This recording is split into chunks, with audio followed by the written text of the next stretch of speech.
우리 이 시간 다 함께 일어나셔서 하나님께서 주신 말씀 마태복음 5장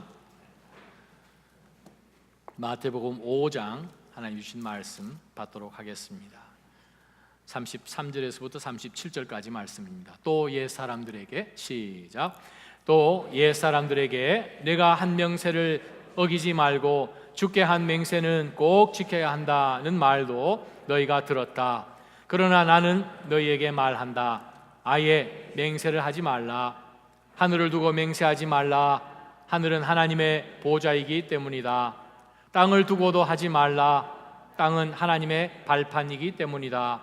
또 예루살렘을 향해서도 하지 말라.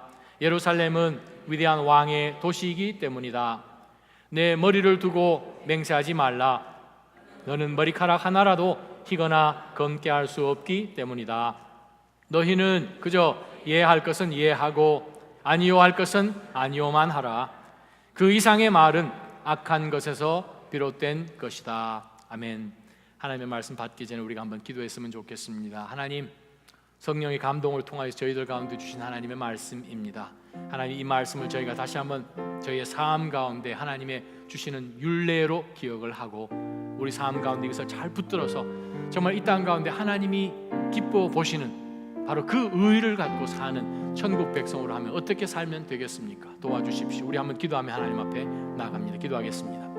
살아 역사하시는 하나님 아버지, 이 시간 주님 앞에 말씀 받기 전에 다시 한번 저희의 심령을 하나님 앞에 드립니다. 성령 하나님, 이 말씀을 주시며 다시 한번 그 말씀으로 주여 저희가 이 땅의 하늘 백성으로 어떻게 이 땅 가운데 살아가야 할지를 깨우쳐 주셔야겠사오니 하나님, 성령의 사랑으로, 말씀의 사랑으로, 믿음의 사랑으로, 기도의 사랑으로 이 말씀이 저희 삶 가운데 한 부분이 되게 하여 주시고 도전받게 하시고 고칠 것, 회개할 것 하나님 앞에 다시 한번 자복하며 돌이키는 시간이 되게 하여 주옵소서.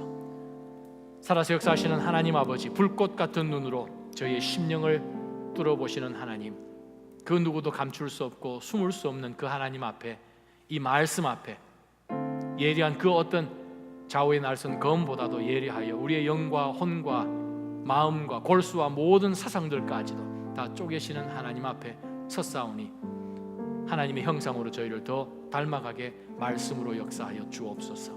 예수님의 이름으로 간절히 기도하옵나이다. 아멘. 잘 앉아주시기 바랍니다. 거룩이란 말이 있습니다. 근데 원래 그 거룩이란 말은 사실 우리에게 적용되는 말이 아니고 하나님께만 사용되는 특별한 단어였습니다. 근데 하나님께서 그 거룩이란 단어를 우리들에게 주셨습니다. 우리 주 예수 그리스도를 통하여서 우리가 하나님의 자녀가 됨으로 인하여서 그래요, 우리는 신의 성품에 참여하는 굉장한 자들이 되었습니다. 그래서 저희가 이 땅 살아가는 가운데 그리스도인으로 다른 어떤 사람도 누릴 수 없고 구할 수 없고 소유할 수 없는 많은 특징들을 우리 주 예수 그리스도를 통해서 우리에게 주셨는데 바로 그것이 그리스도의 의입니다. The righteousness of the Lord Jesus Christ. 바로 예수 그리스도를 통해서 우리에게 의의 옷을 입혀주셨어요. 계속해서 우리가 말씀드리지만 산상수훈의 말씀은 마태복음 5장, 6장, 7장은 하나님의 나라를 어떻게 하면 들어갈 수 있단 말인가, 또 하나님 나라에 이미 들어간 사람들이 이 땅 가운데 어떻게 하면 하나님의 나라 사람들로 이 세상이 우리에게 보여주는 가치관과 우리에게 들려주는 행진해야 되는 그 음악과 모든 사상 체계들을 우리가 반대하고 하늘 백성으로 우리가 영원토록 사는 삶을 이 땅 가운데서부터 누릴 수 있는가 하는 그것이 산상수훈의 말씀입니다. 예수님께서는 이미 말씀하셨습니다. 우리에게 무슨 말씀을 하셨습니까? 우리에게 분명히 말씀하신 것은 너희의 의가 바리새인과 율법 학자들보다도 더 나았지 않으면 천국에 못 들어간다고 아예 못을 박으셨기 때문에 그렇습니다. 그러면 과연 우리가 팔복을 통하여서 하나님 앞에 애통하는 마음으로 나아가며 정말 심령이 가난해서 주님께서 우리를 도와주지 아니하시면, 자비를 베풀어 주지 아니하시면, 하나님, 우리 삶 가운데 하나님의 평강이 없기 때문에 하나님의 평강으로 채우지 아니하시면 우리가 어떻게 살겠습니까? 말씀대로 산다고 하지만 핍박 당할 때 우리는 마음이 흐트러지고 낭망할 때가 더 많을 텐데 하나님 어떻게 살면 되겠습니까? 예수님께서는 팔복을 통하여서 하늘 백성들이 살아가야 할 천국 계명을 분명히 말씀해 주시고 우리로 하여금 이 세상의 소금과 빛으로 살라고 명령하셨습니다. 보내신 분이 우리를 선택하시고 보내셨기 때문에 보내실 때도 우리로 하여금 그렇게 감당할 수 있는 능력을 저희들 가운데 주신 줄 믿으십니까? 성령 하나님 우리 가운데 주신 거예요. 그냥 우리 힘으로 그렇게 살라고 보내신 것이 아니라 성령 하나님을 우리 가운데 이미 보내주셔서 그 능력으로 살라고 어떻게 해요? 이 세상의 그 어두운 것을 밝히는 빛으로 썩어가는 이 세대 가운데서 하나님의 나라를 위해서 보존되도록 한 생명이라도 더 주님 앞으로 다가올 수 있도록 썩어지는 그것을 늦추는 역할을 소금을 통하여서 하도록 하나님께서는 우리에게 말씀을 하셨습니다. 그러고 난 다음에 예수님께서는 살인에 대해서, 간음에 대해서, 이혼에 대해서 말씀을 하셨습니다. 살인만 안 하면 되지 뭐, 속에서 누구를 미워하든 그게 안 들키면 괜찮지 않은가라고 생각을 하면서 그 당시는 살았거든요. 바리새파 율법학자들이 그렇게 가르쳤거든요. 그런데 예수님 말씀하시기를 미워하는 거 그거 이미 하나님 보실 때는 살인이다 라고 말씀하셨다는 거예요. 왜 그런가요? 피지컬리 우리가 어떤 사람의 생명을 취하는 그것이 살인이 아니라 하나님 보실 때는 이미 마음을 보셨다는 거죠. 하나님이 보시는 의의는 겉으로 드러나서 우리가 어떤 행동을 하는 doing이 아니라 점점 그리스도 모습으로 변하는 being에 하나님은 초점을 두시기 때문에 그렇습니다. 간음 안 잡히면 되지요. 간통 그냥 뭐 안 들키면 되고 마음 가운데 어떠한 생각을 갖든 더러운 것을 보든 음탐한 생각을 하든 괜찮지 않습니까? 예수님은 그렇게 분명히 말씀하십니다. 음욕을 품고 쳐다보기만 하여도 이미 하나님 보실 때는 그건 간음한 것이다 라고 못을 박으셨습니다. 예수님 당시에는 이혼 증서만 써서 주기만 하면 언제든지 마음만 먹으면 남편이 아내를 이혼시킬 수 있는 것을 저희는 지난 시간에 보았습니다. 어느 정도까지 이혼할 수 있는가? 아침에 국을 떴더니 국이 좀 짜요? 이혼할 수 있습니다. 아내 얼굴 보니 마음에 안 들어요. 화장을 했는데 눈썹 하나가 약간 올라갔어요. 뭐든지 이혼할 수 있는 그 법이 이미 우리가 보는 하나님의 말씀뿐만 아니라 유대인들이 갖고 있는 그 율법을 해석해 놓은 미드라시, 미시나, 탈무드 다 나와 있습니다. 근데 예수님께서 분명히 못을 박으시기를 그 이혼 증서를 주는 것으로 하여서 손을 빼는 것이 아니라 이미 그것은 그 당시에 너무나 연약한 존재였던 아내들을 보호하기 위하여서 우리 남자들의 이 마음에 흉악하고 더러운 악행을 인하여서 이걸 좀 제어하려고 쉽게 이혼하지 못하도록 하기 위해서 이혼 증서를 줘서라도 그러면 이혼을 해라 라고 한 것이지 원래는 그렇지 않다 라고 예수님께서 마태복음 19장에 하신 말씀을 우리가 지난 시간에 보았습니다. 오늘 저와 여러분이 볼 하나님이 보시는 의, 율법학자들과 바리새파 사람들보다도 더 나은 의가 어디에도 있어야 하는가 하면 맹세하는 것에서 있어야 합니다.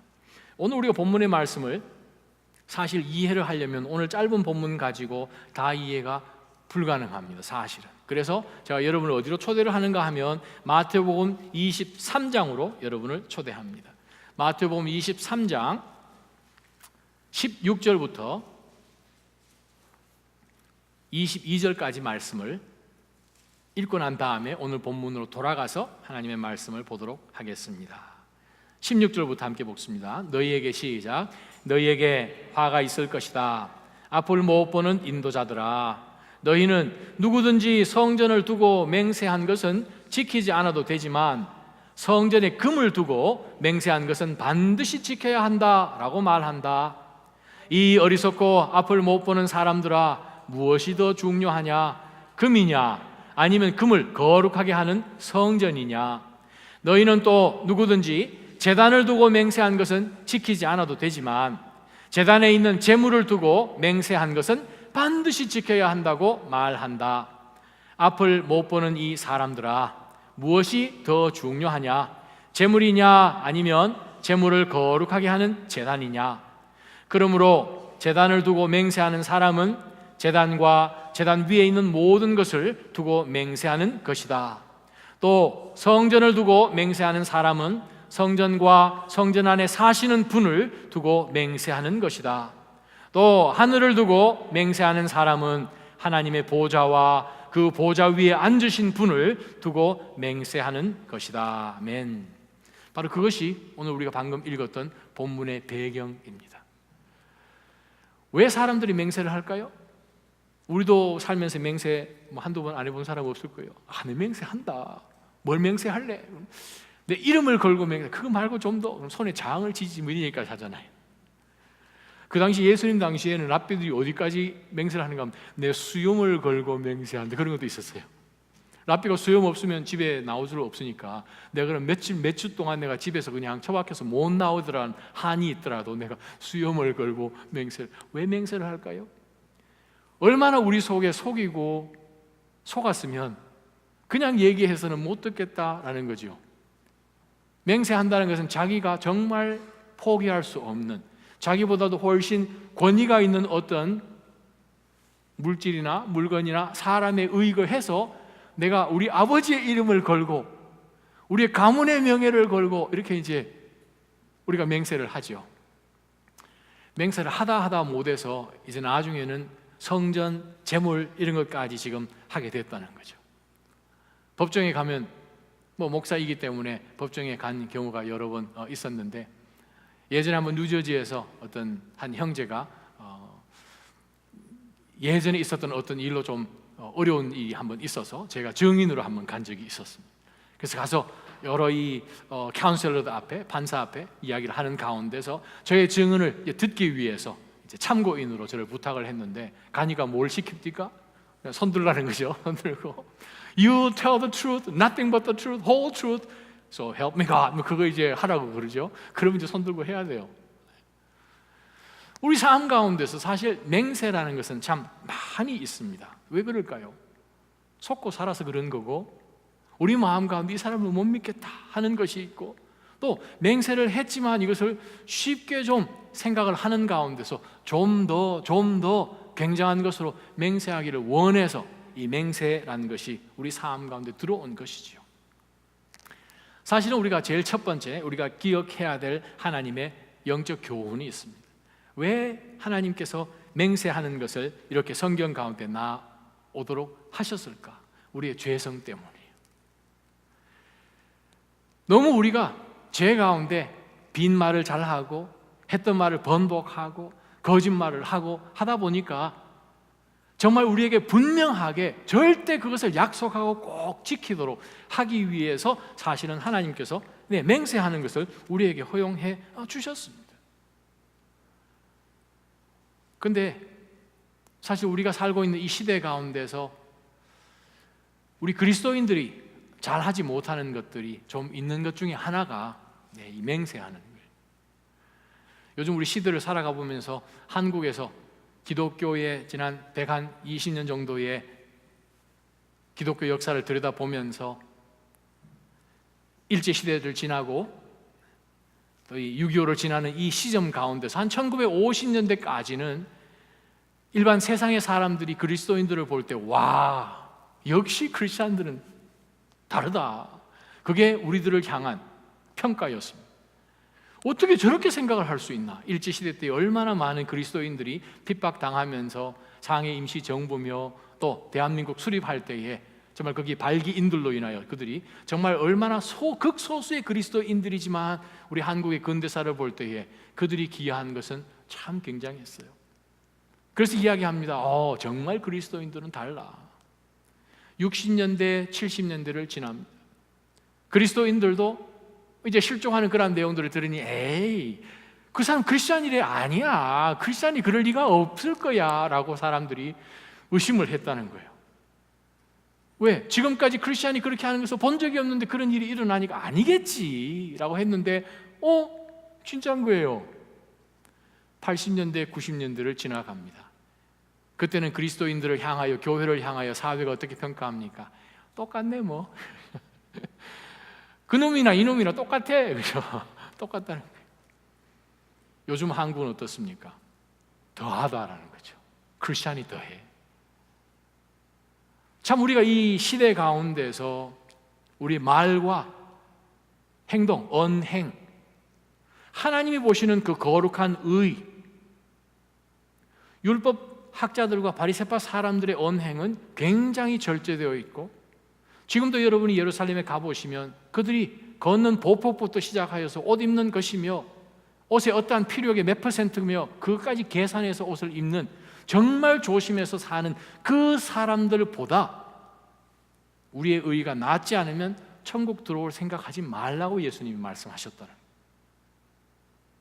그렇다면 천국을 다스리시고 천국의 주인이시고 우리를 천국으로 초대하시는 그 하나님이 보시는 의의가 무엇일까? 겉으로 드러나는 의의는 절대 아니라는 거죠. 겉으로 우리가 행동하고 말하는 것이 절대 아니라는 것이죠. 그것이 무엇입니까?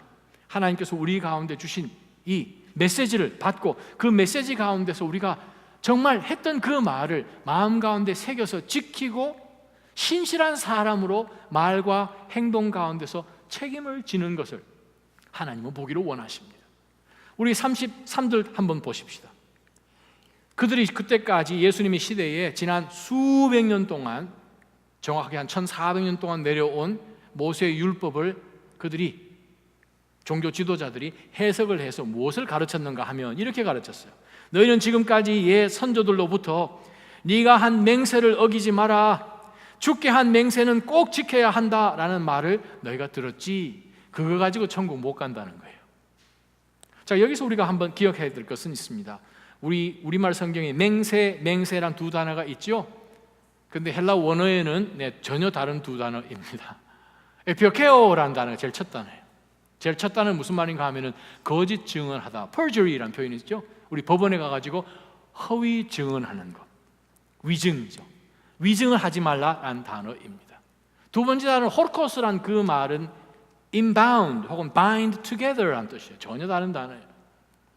자, 전혀 다른 두 단어를 성경에 기록을 했습니다. 첫 번째는 무엇인가? 우리가 어떠한 순간 속에서도 거짓된 말로 perjury, 위증을 하지 말라는 거예요.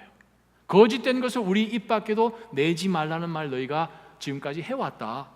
두 번째, 내가 하나님을 위하여서 이것을 꼭 지키겠습니다. bound, enclosed, 딱 묶어서 하나님 앞에 이것은 하나님을 위해서 하겠습니다 라고 했던, 서원했던 그것은 반드시 지켜야 된다 라는 것을 너희가 지금까지 가르쳤지. 거기에 대해서 하나님은 분명히 말씀하시는 것이 바로 그러한 정도의 의를 가지고는 하나님 나라에 못 들어간다. 하나님 나라 천국 백성으로 우리가 가져야 할 의, 언행, 어떤 의일까요? 오늘 유대 사람들은 두 가지 맹세가 있는데, 한 맹세는 적당하게 우리가 필요하면 피해가도 괜찮은데, 하나님 앞에 한 맹세, 그것만은 꼭 지켜야 된다라고 하는 두 가지의 기준 잣대를 갈고 사는 그것을 예수님은 뚫어지게 보시는 거죠. 우리는 하나님을 속일 수 없습니다. 세상은 다 속죠. 근데 하나님 우리 마음속에 있는 것을 보고 계십니다. 피해가고 이것이 나에게 유익하게 되면, 율법이 그러면 그것을 붙들지만 이 율법이 나에게 힘들게 하면 얼마든지 살짝 비켜가는 그것을 하나님께서는 보신다는 거예요. 예수님 당시에 유대인들이 잘 하는 말이 있어요. 코르반이란 말이 있어요. 그 말은 율법에 분명히 나이 많으신 아버지, 어머니를 봉양을 하고 잘 보살펴 드려야 되는데, 남은 여생을. 근데 저는 부모님께 드릴 돈이 있고 부모님께 서포트할 것이 있는데 이 돈은 하나님께 드리기 위해서 헌금으로 제해놨습니다. 코르반 하게 되면 내가 이것을 의무를 지키지 않고 하나님께만 드리면 됩니다 라고 그들이 헌금을 제해놔서 못 도와드립니다 라는 핑계거리로 코르반이라는 말이 유행했어요. 그러면 그들이 이것을 하나님 앞에 드렸을까? 안 드렸지요. 다른 데로 다 쓰면서 하나님의 말씀을 교묘하게 유대 지도자들이 하나님의 말씀, 율법을 왜곡해서 그들에게 가르쳤어요. 하나님이 맹세케 하신 이유가 무엇입니까? 우리의 죄성 때문에 맹세라는 것이 우리 안에 들어온 것입니다. 분명히 우리가 기억해야 될 것은 하나님 앞에 어떤 순간 속에서도 우리가 말과 행동 가운데 거짓된 것이 없어야 된다는 말씀입니다. 두 번째 말씀 우리가 34절부터 36절까지 보겠습니다. 그런데 예수님의 새로운 율법의 해석입니다. 하나님이 주신 그 율법의 말씀을, 예수님이 하나님이시니까 말씀을 주신 그분이 다시 정확하게 해석을 이렇게 하십니다. 34절이요. 그러나 나는 너희에게 말한다. 아예 맹세를 하지 말라. 아예 맹세를 하지 말라. 하늘을 두고 맹세하지 말라. 하늘은 하나님의 보좌다. 땅을 두고도 하지 말라. 땅은 하나님의 발판이다. 예루살렘을 위해서도 하지 말라. 예루살렘은 위대한 왕의 도시다. 내 머리를 두고 맹세하지 말라. 너는 머리카락 하나라도 희거나 검게 할 수 없는 내가 머리카락을 두고 맹세한들 그게 무슨 의미가 있는가라는 말씀을 하십니다. 자, 이 말씀을 통해서 우리가 두 번째 붙들어야 될 영적 교훈이 있습니다. 맹세란 것이 무엇인지를 깨달아야 돼. 그것은 무엇인가? 맹세란 것은 하나님 앞에 코람 데오로 산다라는 뜻입니다. 코람, before, 데오, God. 하나님 앞에서 내가 살고 있습니다 라는 그것을 우리가 놓치면 율법을 다 놓치는 것이에요. 맹세는 무엇입니까? 하늘을 두고 맹세하면 하나님하고, 하늘하고 나하고 직접 연관이 없으니까 이건 안 한다는 거예요. 성전을 두고 맹세한다고 하지만 우리가 마태복음 23장에 읽어보니까 성전에 있는 금을 두고 벽이나 성전 봉우리나 금을 다 쌌으니까, 혹은 성전에 드려진 그 헌금, 예물, 금을 두고 맹세하면 그거는 꼭 지켜도 되는데 성전만을 두고 한 맹세는 안 해도 된다. 그 당시에 했다는 거죠. 제단을 두고 맹세하는 거 그거 안 지켜도 되는데 제단 위에 양 한 마리가 올라와 있는 거예요. 양을 두고 맹세하면 그거는 꼭 지켜라. 그런 어리석은 해석이, 가르침이 어디에 있습니까? 예수님 당시에 있는 자들에게 가르치시는 말씀이 무엇인가 하면 아예 그런 맹세할 것 같으면 맹세하지 말라는 거예요. 그런 맹세가 무슨 의미가 있습니까? 성경에 보면 사실 하나님도 맹세를 많이 하셨어요. 하나님이 아브라함에게 나타나셨을 때도 맹세하셨고 야곱에게도 나타나셔서 맹세하셨고 히브리서 6장에 보게 되면 하나님께서 더 큰 일을, 더 큰 어떤 존재를 가지고 맹세하실 수가 없기 때문에 하나님 스스로 맹세하셨다라는 말씀이 나와요. 예수님이 오늘 본문 가운데서 아예 맹세를 하지 말라라는 그 뜻은 아예 맹세를 아예 하지를 말라라는 뜻이 아니고 이러한 거짓된 맹세를 하지 말라라는 뜻입니다. 로마서 9장 1절에 보게 되면 사도 바울이 우리 주 예수 그리스도와 우리 가운데 역사하시는 성령 하나님이 나의 증인이오니 내가 맹세한다는 말씀이 있어요.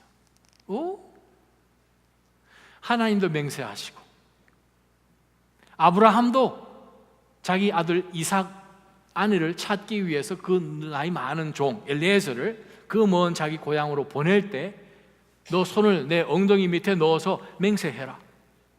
내가 떠나온 그 종족, 그 주변에 있는 다른 사람들로부터 며느리를 구하지 말고 반드시 내 친족에게서 아내를 구해야 된다. 알겠느냐? 맹세해라 해가지고 맹세를 시켜서 보냅니다. 야곱도 맹세를 했어요. 야곱도 죽기 전에 그 자녀들에게 맹세를 했죠. 다윗과 요나단도 맹세를 했어요. 성경에는 맹세한 기록들이 굉장히 많이 나옵니다.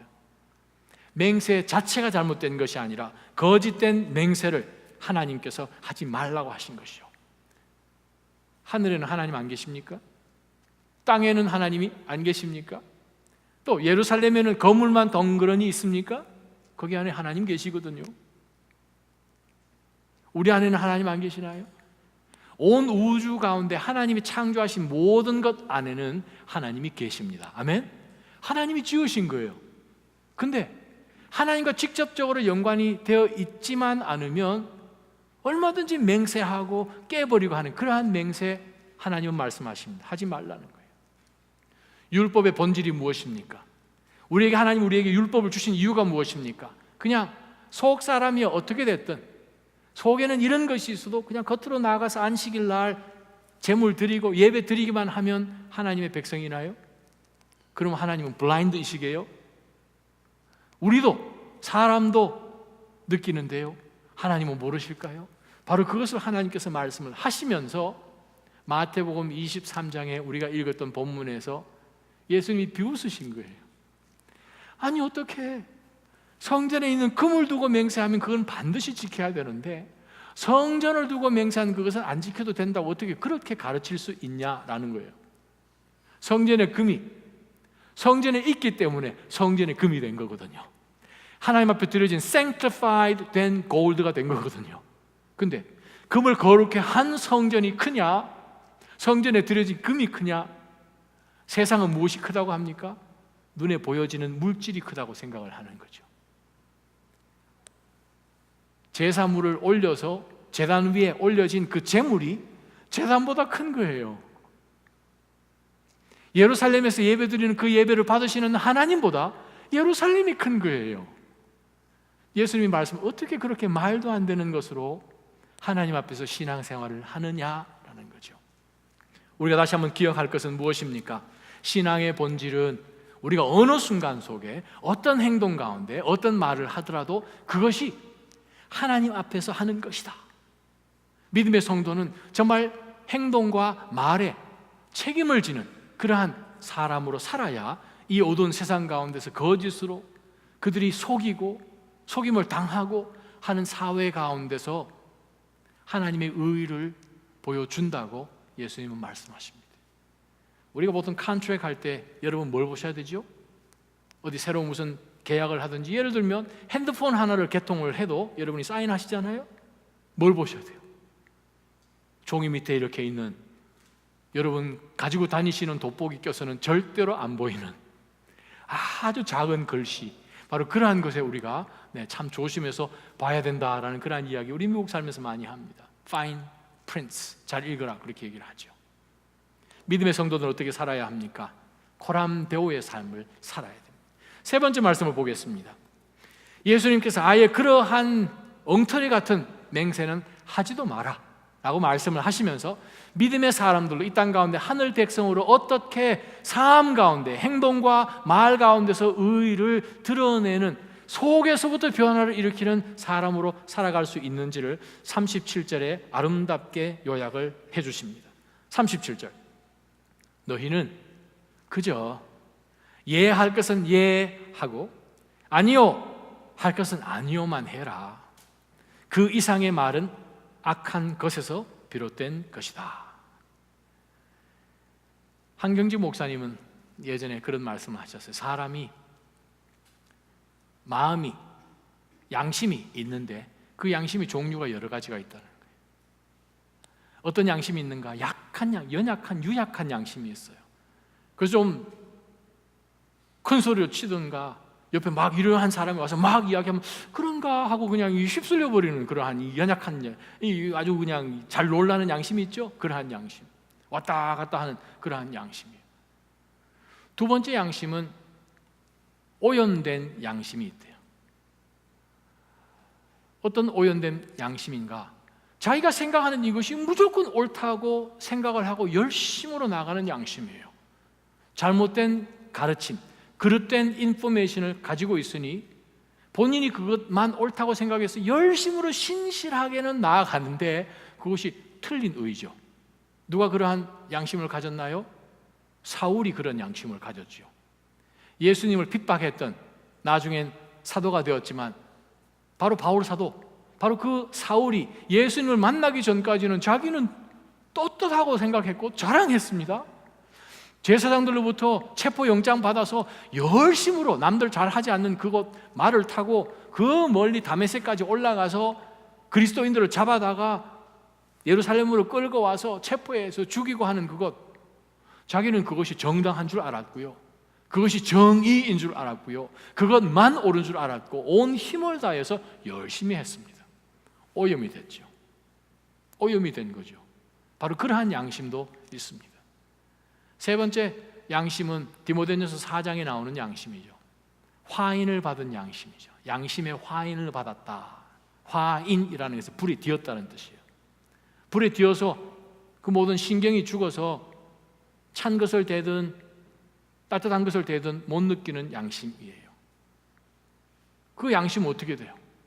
그냥 화인을 맞았으니 이게 옳은지 나쁜 건지 전혀 구분이 안 되어서 그냥 나쁜 것 가운데서도 막 뒹굴고 다녀도 괜찮은 것처럼, 선한 것이 악한 것인 줄 생각을 하고 전혀 판단하지 못하는, 정말 소망이 없는 그러한 양심이죠. 그 양심을 어떻게 깨울 수 있을까요? 어떻게 죽어버린 그 양심들을 어떻게 깨어날 수 있도록 도와줄 수 있을까요? 그것은 하나님의 말씀밖에 없습니다.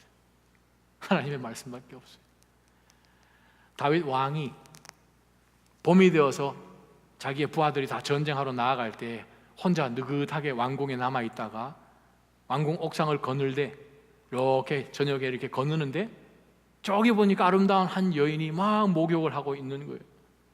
그러한 가운데서 아니 저 여인이 왜 이렇게 목욕을 하지? 뚫어지게 바라보다가 자기 종을 불러서 그 여인이 누군지 알아오게 하고 데리고 오라고 하고 간음을 하고, 그러고 난 다음에 이 여인이 그냥 아기를 가지게 되는 바람에 이거 완전 범죄로 잘 커버업 해야 되는데 이거 어떻게 하지?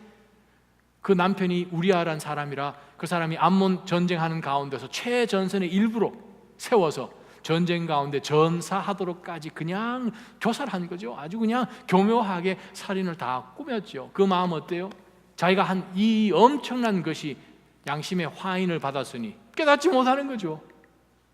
자기는 왕이니까 내 하고 싶은 대로 다 하겠다는 이상한 생각을 하고 다 일을 저질러 버린 거죠. 어떻게 고칩니까? 하나님이 나단 선지자를 보내주셨어요. 나단 선지자가 다윗 앞에 나타나서 다윗 왕이여, 우리나라에 희한한 일이 생겼습니다. 무슨 일이냐? 아니 우리 사는 그 동네에 아주 가난한 과부가 한 사람이 있는데 양 한 마리 데리고 마치 자식인 것처럼 그렇게 키우는데 바로 옆집에 대골 같은 그런 큰 집에 사는 부자에게 손님이 왔는데 아니 자기 우리에 있는 그 많은 양들 다 놔두고 이 불쌍한 이 집에 있는 자식처럼 키우는 양을 뺏어다가 요리해서 그냥 먹어버렸어요. 이런 일이 이스라엘에 있으면 되겠습니까? 다윗이 그냥 노발대발하잖아요. 그런 사람 데리고 당장 죽여야 된다. 나단이 It's you. 그때까지는 자기가 잘못한 줄 몰랐어요. 그날 1년이 되도록. 그 말씀 앞에 어떻게 해요? 다윗이 옷을 찢고 얼굴이 흑빛이 되면서 하나님 앞에 그냥 엎드려진 거죠. 그러면 소망이 있습니다. 이스라엘에 아주 못된 왕이 하나 있어요. 아합 왕이라는. 아합 왕 잘 아시죠? 그 아내 이세벨 잘 알죠? 자기가 뭘 좀 해야 되는데 어떻게 하려니 땅이 좀 필요해요. 보니까 저기 포도원이 하나 있는데 아유 저 포도원을 좀 빼앗았으면 좋겠는데 그 포도원 주인이 잘 안 주려고 그러는 거예요. 안 팔려고 하는 거예요. 조상 대대로 내려온 우리 지파에게 내려온 이 땅을 어떻게 팔 수 있습니까? 그 옆에 있던 아주 못된 아내가 옆에서 살살 약을 아니 왕이요 왜 그걸 가지고 그렇게 고생을 합니까? 이거 나한테 맡겨달라고 거짓 증인들을 세웁니다. 법정에 세웠어요. 그래서 거짓 증인들을 통하여서 이 사람에게 모든 죄를 뒤집어 씌워서 죽이게 하죠. 그리고 그 포도원을 빼앗잖아요. 마음의 화인을 입은 거죠. 양심이 아무 감각이 없게 된 거죠. 그때 누가 나타납니까? 엘리야가 나타나죠. 엘리야 선지자가 It's you. 하나님 다 아신다는 거예요. 그때 엘리야의 그 메시지를 듣고 아합이 벌벌 떨면서 옷을 찢고 베옷을 갈아입고 하나님 앞에 회개함으로 다시 한번 리커버 되는 것을 우리가 보죠. 마지막으로 세 번째 37절을 보면서 우리가 붙들어야 될 영적 교훈이 바로 이것입니다. 하나님이 보시는 더 의로운 맹세라는 것은 무엇인가? 선한 양심으로 살라는 거예요. 다른 것 없어요. 선한 양심으로 살아라. 선한 양심으로 산다는 것이 무엇입니까? 예할 것은 예하고 아니요 할 것은 아니요만 해라. 예할 것 예하고 아니요 할 것은 아니요. 정말 심플하죠? 근데 되게 어려운 것 아시죠? 너무너무 심플한데, 너무 쉬운데 이게 반대로 이거 잘 하기 쉽지 않은 일이죠. 우리가 분명히 기억할 것은 가장 쉬운 말이지만 가장 어려운데, 예수님께서 제자들에게 또 주변에 있는 모든 백성들에게 전해주신 말씀이 무엇입니까? 단순하게 살아라는 거예요. 심플하게 살아라는 거죠. 복잡하게 살지 말라는 거예요. 우리가 하면 아로 그대로 받아들이라는 거죠. 우리 마음 가운데 내가 하는 그 이야기를 그냥 갖다 붙여서 하는 그거는 뭔가 수상한 거죠. 수상한 거죠. 자, 두 사람이 데이트를 합니다. 자기 내일 저녁 6시에 우리 저녁 먹을까? 그래, 그러자. 그러면 되잖아요. 그거 참 좋은 아이디어인데, 이러면 이제 뭐가 있는 거죠, 그거? 자기나 사랑해? 그럼 우리 이번 가을 아주 단풍도 좋을 때 결혼할까? 그래, 그거 참 좋은 기발한 아이디어야. 그러면서 이제 이 말을 길게 하는 사람들 뭐예요, 이거? 속에 이제 뭐 다른 거 있는 거죠, 지금. 심플하게 살라는 거예요. 말 갖다 붙이지 말라는 거예요. 진리가 있으면 진리 위에 뭘 슬쩍 섞어 넣지 말라는 거예요. 37절의 마지막 나와 있는 문장을 제가 NLT 성경으로 읽어드립니다. Anything beyond this is from the evil one. Did you know that? 예할 것 예하고 아니요 할 것 아니요 하고 그 이상에 나오는 것은 사탄으로부터 온 것이다, 그 말입니다. The evil one, 악한 자가 누굽니까? 사탄이죠. 아담과 하와에게 하나님께서 에덴 동산을 다 통치하고 다스리고 모든 거 다 먹어도 되는데 그 중간에 있는 선악을 알게 하는 그 나무 열매는 먹지 말라 했을 때, 사탄이 하와를 공격할 때 하나님이 주신 그 메시지에다가 거짓을 살짝 집어넣죠. 사탄이 지금도 그 방법을 사용하고 있습니다. 진짜는 있어요. 진실해요.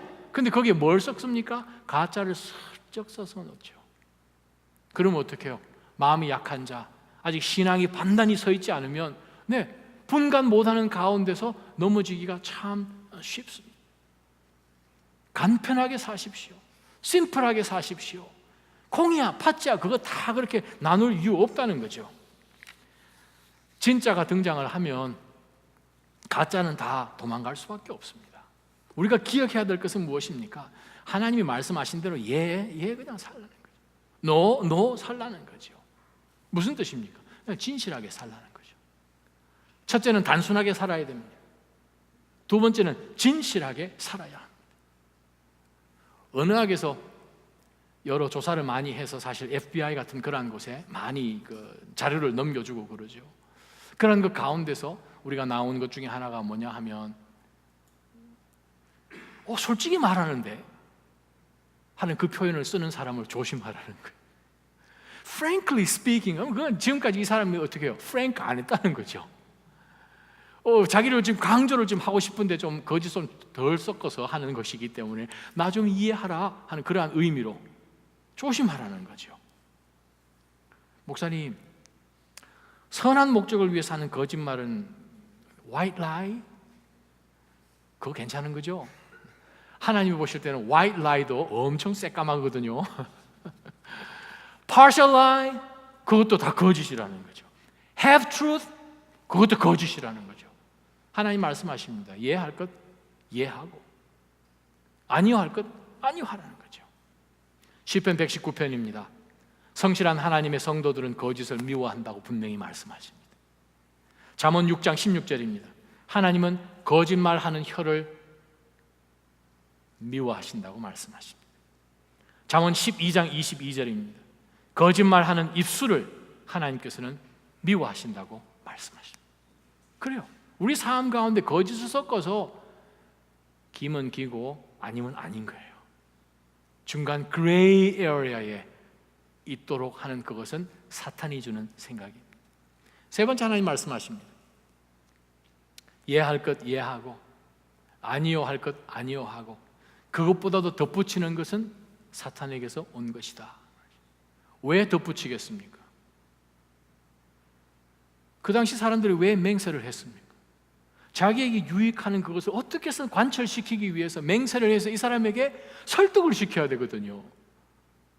그러다 보니 이 사람이 맹세했던 것보다 더 큰 것을 갖다 들이대어서 어디까지요? 하나님까지 들먹이면서 나에게 유익한 것을 취하려고 하는 나쁜 행동을 보였다는 거죠. 우리가 하나님 앞에서 신앙생활하는 것이 무엇입니까? 바로 그것은 삶 가운데서 예수 그리스도를 통하여 우리에게 하나님이 주신 그 거룩이 우리의 말과 행동을 통해서 나와야 돼요. 이 세상에 아무리 거짓되어도 우리가 어떤 일들이 벌어질 때 어떻게 하는 가운데서 혀를 막 찰 때가 있죠. 최소한 여기서는 거짓이 있으면 안 되는 곳이 어디예요? 병원은 어떠세요? 병원에 의사 선생님이 환자를 보는 가운데 병이 발견됐어요. 괜찮아요. 감기예요. 어떻게 여러분 괜찮으십니까? 지금 아주 여러분 마음이 초조한데 의사 선생님을 만났는데 정말 중병임에도 불구하고 의사 선생님이 반만 거짓 섞어서 주면 괜찮으신가요? 한국이 오래전에 성수대교 무너졌을 때 성수대교 여러분 무너지는 그 장면 생생하게 기억하시는 분도 계시죠?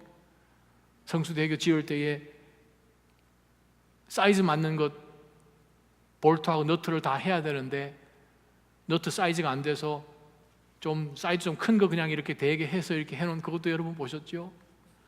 여러분 집을 지을 때, 빌딩을 지을 때 좀 적당하게 섞어서 하면 그 가능한 건가요? 깽단들이 있죠. 조폭들이 있죠. 그 사람들은 거짓말을 먹고 사는 사람들이니까 조폭들 사회에서 자기네들 조직원들끼리 보스에게 거짓말하는 조폭들을 보스가 어떻게 하는 줄 아세요? 어떻게 할 것 같으세요? 잘 아시죠? 우리가 아무리 악해도 We need truth, 진리가 필요해요. 깡패들도 자기들끼리는 거짓말 안 해요. 거짓말하면 죽여요. 하나님 앞에서 하나님의 사람들로 이 세상을 살아가는 가운데서 하나님의 말씀이 우리 마음 가운데 있고 그 말씀이 우리 입술을 통해서 나아간다면 그 말씀에 대해서 우리는 어떻게 해요? 책임질 수 있어야 돼요. 얼마 전에 나온 영화예요. A Few Good Men이라고 재밌게 본 영화예요. 톰 크루즈가 주인공이에요. 진 핵만. 아마 여러분 보신 분 계실 거예요. 그 미국 해군에서 또 해병대에서 어떤 일들이 벌어져서 군법 회의하는 그런 내용 가운데서 바로 그 법무관으로 나온 톰 크루즈가 막 진실을 파헤치면서 장성들을 막 그냥 법정에 세우니까 진실을 얘기를 안 해주려고 그러잖아요. 진 핵만이. 그랬더니 톰 크루즈가 Tell the truth! 얘기를 했더니까 진 핵만이 착 돌아보면서 You can't handle the truth! 그거 기억하세요? 오늘 가서 이거 한번 보세요. 진리를 이야기하면 진리를 네가 핸들 못한다는 거예요. 그 진리를 예수님께서 핸들해 주셨습니다. 아멘. 우리는 주님께서 하신 그대로 그냥 예, 아니요 그냥 그대로 나아가면 됩니다. 그 말에 어떤 것도 섞지 마십시오. 어떤 것도 보태지 마십시오. 보태는 것 자체가 사단의 생각에서 나온 것을 분명히 말씀하십니다. 왜요? 우리가 왜 보탭니까? 합리화시키고 정당화시키는 거죠. 김동호 목사님이 쓰신 글이 하나 있습니다. 깨끗한 크리스찬이라는 책에서 본 글인데 우리 그리스도인들이 그동안 세상에 드러낸 모습은 예수님의 사람도 거짓말 잘하더라, 예수님의 사람도 정직하지 못하더라 라는 부정적인 이미지입니다. 하나님은 우리에게 이런 부정직한 이미지를 바꾸는 사람이 되라고 말씀하십니다. 또한 세상으로 나가 말씀을 실천하는 사람이 되라고 말씀하십니다. 아주 큰 회사의 수석 전무로 계시는 장로님이 한 분 계십니다. 장로님은 회사 중역들 몇 사람과 함께 1:1 제자 훈련을 하고 있었습니다. IMF 때 회사도 구조 조정을 해야 했는데 규정에 따라 대상자를 선정하다 보니 1:1 제자 훈련을 받고 있는 중역 한 사람이 그 대상에 포함되어 있었습니다. 많은 갈등이 있었습니다. 하지만 원칙에 따라 그분에게 이 사실을 통고할 수밖에 없었습니다. 회사는 그분에게 석 달의 여유를 주고 퇴직을 준비하게 했습니다. 통보를 받은 그 다음 날 그분은 자신의 상관인 수석 전무와 사장에게 그동안 좋은 직장에서 일할 수 있도록 해주신 것에 감사를 표하고 남은 석 달 동안 열심히 일하다가 회사를 떠나겠다고 인사했습니다. 회사에서 그분에게 석 달 여유를 주는 것은 퇴직하는 분에 대한 예우 차원이었습니다. 그런데 그분은 석 달 후면 퇴직할 그 회사에 열심히 출근했고 자신이 떠나도 회사에 지장이 없도록 최선을 다해 맡은 일을 정리했습니다. 석 달 후 그분은 회사를 떠나게 됐습니다. 그런데 그 회사 회장과 사장이 그분의 이러한 행동에 감동하여 다음 날 바로 자회사의 사장으로 임명했습니다. 물론 그분이 더 좋은 자리를 얻게 된 것도 기쁘고 자랑스럽지만 저는 예수 믿는 사람이 그런 상황에서도 실망하거나 남을 원망하지 않고 끝까지 성실하게 자신의 일을 감당했다는 사실이 너무나 자랑스럽습니다. 그런 크리스찬이 교회에 더 많았으면 좋겠습니다. 저와 여러분 마지막 하나님의 말씀 다시 한번 기억하면서 우리가 이 험악한 세대 가운데 하나님의 그 말씀이 나로 하여금 컨트롤하기 위해서 주신 것이 하나님의 말씀이요, 우리가 하나님 앞에 말을 하든 행동하든 코람데오로 하나님 앞에 살아간다라는 그것을 절대 놓치지 않고 선한 양심으로 예스면 예스, 노면 노, 그 이상으로 나의 어떤 것도 거짓을 보태지 않는 순전한 마음으로 살게 해달라고 매일같이 기도하시는 여러분 되시기를 축원합니다. 기도하겠습니다. 걸어가신 하나님 아버지, 우리 주 예수 그리스도를 통하여서 저희가 어떠한 그리스도인으로서 말과 행동 가운데 마음의 어떤 자세로 살아가야 할지를 말씀을 통하여 배웠으니 하나님 앞에서 저희가 경외하는 그 두려워하는 마음으로 살게 하여 주옵소서. 분명히 말씀 가운데 이것이 틀린 것을 알면 양심의 화인 받은 것처럼 무감각하게 알면서도 지나가는 것이 아니라 하나님 앞에 회개하며 돌이키며 다시 한번 구원의 기쁨이 우리 삶 가운데 회복될 수 있도록 저희를 친히 선하게 인도하여 주옵소서. 예수님의 이름으로 간절히 기도합니다. 아멘.